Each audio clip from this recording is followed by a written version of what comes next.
Bon, OK les gars, Sora a sorti des cartes spéciales pour l'hiver, mais ils ont sorti aussi un nouveau gameplay qu'ils avaient essayé en NBA, ça s'appelle le Quick Play. C'est hyper simple, c'est un mode de jeu qui est rapide à comprendre et rapide à jouer.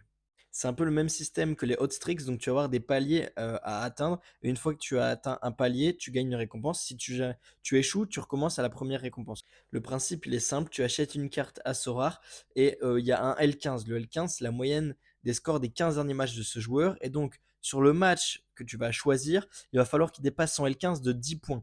Donc si jamais il a fait une moyenne de 55 sur les 10 derniers matchs, il faut absolument qu'il fasse minimum 65 de score. Si jamais tu réussis de dépasser de 10 points le L15, eh ben, tu vas recevoir 2 euros de crédit de marché. Et après, le palier d'après, ça va être deux joueurs qui doivent dépasser le L15 de 10 points. Et là, tu gagneras 10 euros de crédit. Pour le niveau 3, si jamais tu as réussi les deux premiers niveaux d'affilée, eh ben, tu vas pouvoir gagner 20 $. Donc ça, c'est plutôt pas mal. Mais tu devras toujours faire deux joueurs qui dépassent le L15 de 10 points. Après, pour le niveau 4, tu vas gagner 200 $ si jamais 3 joueurs dépassent leur score de 10 points, leur L15. Et attention, le dernier palier, c'est le cinquième.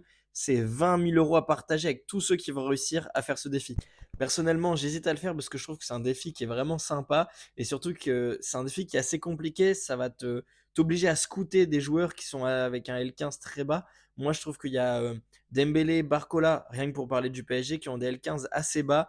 Dembélé, je crois qu'il est à 45, donc ça veut dire que s'il met un but, il arrive à 60. Donc juste une action décisive, ça le met déjà à 60. Donc tu réussis ton premier défi.